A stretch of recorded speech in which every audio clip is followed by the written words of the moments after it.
Welcome back to my channel.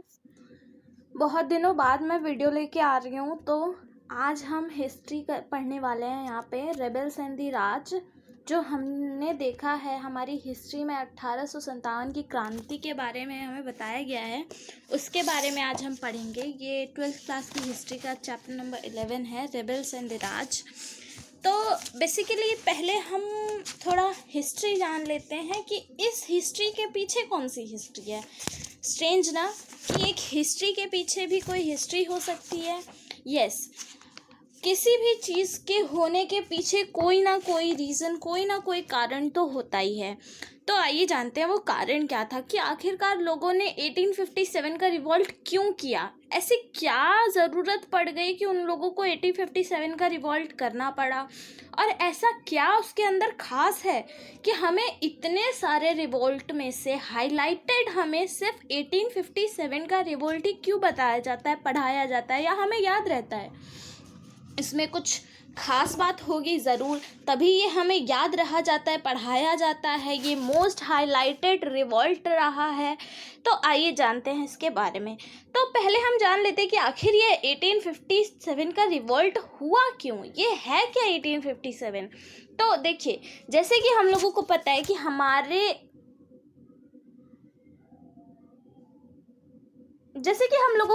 कि हमारा जो इंडिया है वो ब्रिटिशर्स का गुलाम रहा है, और फिर उसने हमारे ऊपर बहुत ही ज़्यादतियाँ की हैं।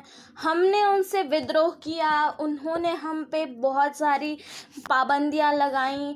तो देखिए, जो हमारा 1857 का रिवॉल्ट है वो कई कारणों की वजह से हुआ। सबके अपने अपने मसले थे, अपनी अपनी ज़रूरतें थे, अपनी अपनी डिमांड्स थी, जिसको मनवाने के लिए कि 1857 का रिवॉल्ट किया गया। अब सिर्फ 1857 ही ईयर क्यों लिया गया रिवॉल्ट करने के लिए, कोई और भी डे ले सकते थे। हर चीज़ के पीछे एक कारण होता है। तो देखिए बच्चों, जो हमारा 1857 का रिवॉल्ट है उसमें जो हमारा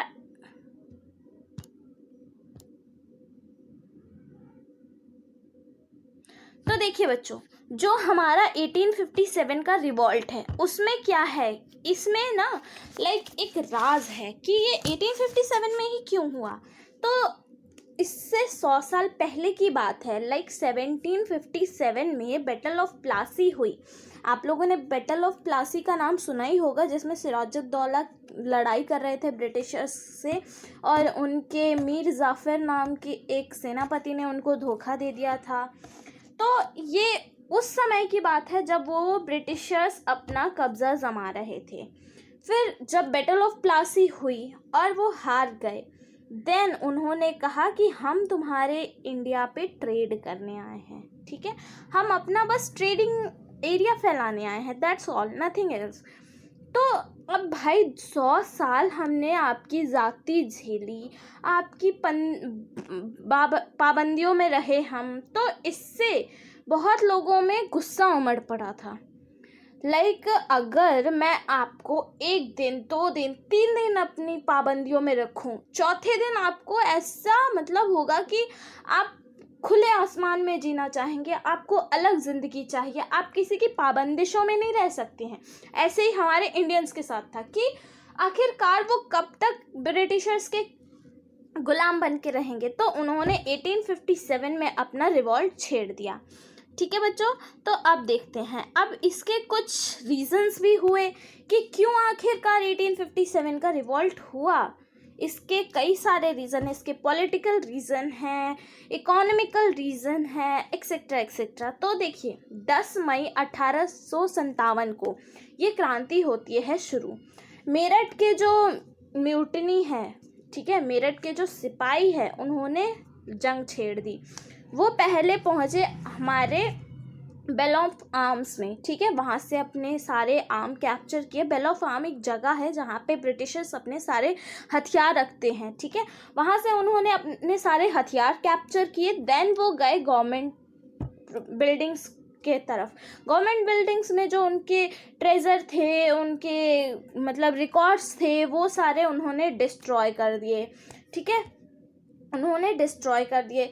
देन क्या हुआ, देन वो लोग पहुँचे 11 मई को दिल्ली। रमज़ान का महीना चल रहा था, ठीक है। और तब हमारे मुग़ल शासक थे बहादुर शाह ज़फ़र, ठीक है। बहादुर शाह ज़फ़र थे हमारे जो शासक थे। वो अपना मतलब मील जो सुबह की सहरी होती है वो करके ही उठे थे। तब तक सिपाही वहाँ गैदर हो गए और उन्होंने कहा कि आप हमारे क्या बन जाओ, एक लाइक हेड ऑफ दी हमारी रेवोल्यूशन बन जाओ, आप हमारी सहायता करो, आपको कुछ नहीं करना, बस आपके नाम पे हम ये क्रांति को शुरू कर रहे हैं। तो अब भाई बहादुर शाह ज़फ़र इतने सारे सिपाहियों से घिरे हुए थे, उन्हें कुछ समझ नहीं आया और उन्होंने हामी भर दी, ठीक है। तब से ये हमारा रेवोल्यूशन स्टार्ट हो गया। अब इसके बहुत अलग अलग अंदाज थे, अलग अलग चीज़ें थी जो उन्होंने अपनाई। बहुत ही ज़्यादा अलग तरीके से ये रेवोल्यूशन को किया गया। अब हम इसके कॉन्सिक्वेंसेस पढ़ते हैं कि आखिर किस किस कारणों की वजह से ये चीज़ें हुई। तो सबसे पहला हमारा पॉलिटिकल कॉज है। पॉलिटिकल कॉज में ये है कि अलग अलग शहरों, अलग अलग मतलब उस समय तो शहर नहीं थे, अलग अलग उस समय मतलब वो बटा हुआ था हमारा देश। तो अलग अलग हमारे राज्यों में, रजवाड़ों में जो ब्रिटिशर्स थे वो अपना एक अलग ही साम्राज्य फैला रहे थे। वो मतलब एक ऐसी नीति अपना रहे थे कि तुम्हारे साथ हैं पर तुमसे ही विद्रोह कर रहे हैं, ठीक है। धोखाधड़ी वाला काम कर रहे थे।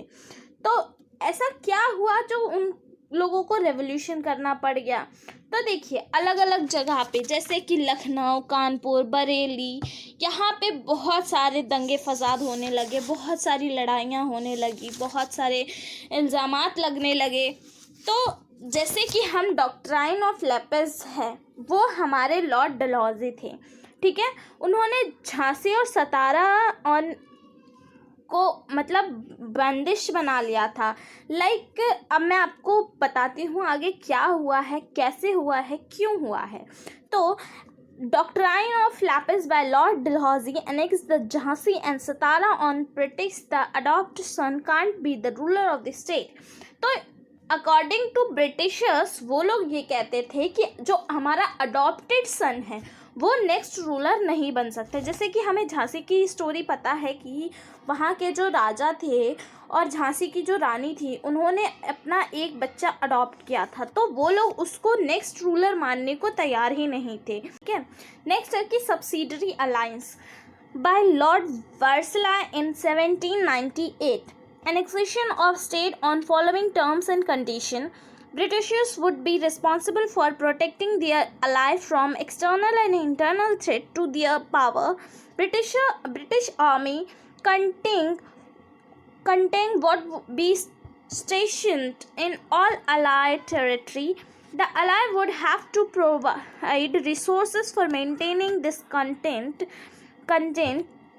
The ally could not enter into any agreement to engage in welfare without permission of Britishers.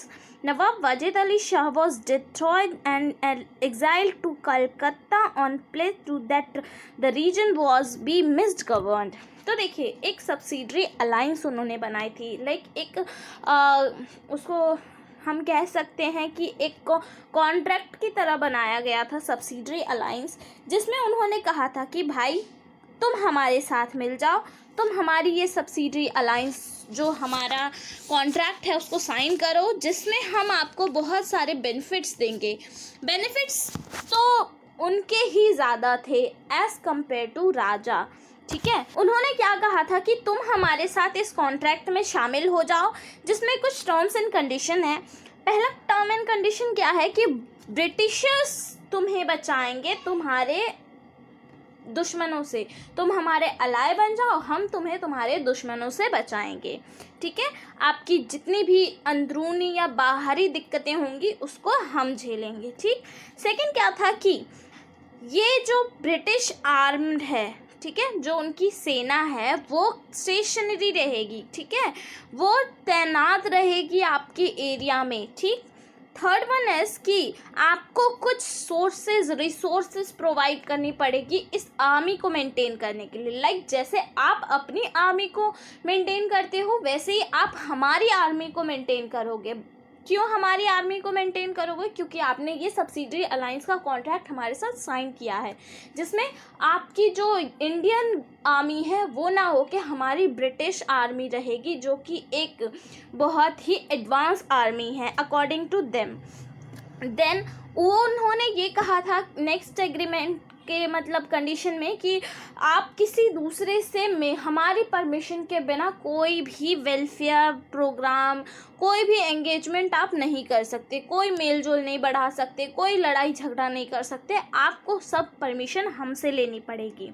ऐसे एक राजा थे नवाब वाजिद अली शाह, जो कि अवध के राजा थे। उनको इसलिए वहाँ उनके राज्य से हटा दिया गया कि वो मिसगवर्न कर रहे हैं अपनी जनता को, वो शासक अच्छे नहीं हैं, वो अच्छे से अपना शासन नहीं चला रहे हैं।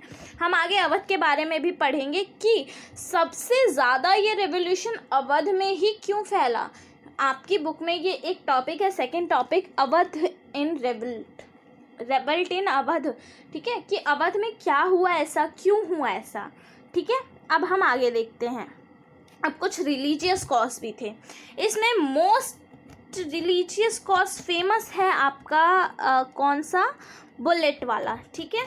इसमें आपने देखा होगा, सुना होगा कि रेवोल्यूशन ही क्यों हुआ। इसका मेन फसाद का जड़ यही था कि एनराइफल्ड आ गई थी, खुद एनराइफल्ड मतलब बुलेट्स आ गई थी, उनको चर्बी चढ़ा दिया गया था, एक्सेट्रा एक्सेट्रा। तो आइए हम देखते हैं। Indians were dissatisfied with the British due to social and religious policies such as British made law under Governor General William Bentinck, who abolished custom like satis, permit the remarriage of Hindu widow, refusal of recognized adoption, opening of English school and colleges, and promotion of English education in educational institute। फिर इसके बाद देखिए, religious में आपको ये बताया गया है कि जो इंडियंस थे वो ब्रिटिशर्स की पॉलिसीज़ पे सेटिस्फाई नहीं थे, ठीक है। ब्रिटिशर्स ने देखिए कुछ अच्छा काम भी किया है और कुछ ऐसे काम भी किए हैं जो उनके हित में, मतलब हमारे हित में नहीं है, और कुछ ऐसे काम किए हैं जो कि बहुत अच्छे हैं, लाइक एबॉलिशन ऑफ सती प्रथा, ठीक है। 1829 में क्या हुआ कि उन्होंने सती प्रथा को हटा दिया, ठीक, सती प्रथा को हटा दिया। उनको लगता था कि तुम कैसे किसी को जला सकते हो भाई, कोई इंसान मर गया है और उसकी विडो को तुम उसके साथ जिंदा कैसे जला सकते हो, दिस वॉज नॉट राइट। तो वो उनको गलत नज़रिए से देखते थे और ये सती प्रथा 1829 में उन्होंने ख़त्म कर दी। फिर उन्होंने ये भी परमिट दे दिया कि आप हिंदू विडो की रीमैरिज कर सकते हो, जो कि आप लोग जानते हैं कि इंडिया में हिंदू विडो की रीमैरिज करना कितना पाप माना जाता है। इसीलिए लोग डिससेटिस्फाई हो रहे थे, ब्रिटिशर्स की पॉलिसी के अगेंस्ट थे वो लोग, और इस वजह से भी कुछ लोगों ने अपना रिवोल्यूशन छेड़ दिया, क्योंकि वो अपने रिलीजन को प्रायोरिटी देते थे, उसके जो टर्म्स थे, उसकी जो मान्यताएं थी उसको प्रायोरिटी देते थे। और सबसे मेन रीज़न ये भी था कि opening of English schools, like Britishers समझते थे कि हम लोगों को खाने पीने, उठने बैठने, पढ़ने लिखने किसी का भी लहजा नहीं है, किसी चीज़ की भी तमीज़ नहीं है, we are not mannered, we are mannerless, ठीक है। इसीलिए वो लोग इंग्लिश स्कूल खोल रहे थे, इंग्लिश कॉलेज खोल रहे थे और अपने इंग्लिश एजुकेशन का प्रमोशन कर रहे थे। उन्होंने बहुत सारे हमारे गुरुकुल्स बंद करवा दिए, उन्होंने हमारे वेद की जो स्टडी होती थी उसको बंद करवा दिया। मतलब वो लोग समझते थे कि हम लोग एकदम जाहिल हैं उनके अकॉर्डिंग, ठीक है। चलो बच्चों, आज के लिए हम यहीं ख़त्म करते हैं, मिलते हैं नेक्स्ट वीडियो में। Thank you so much.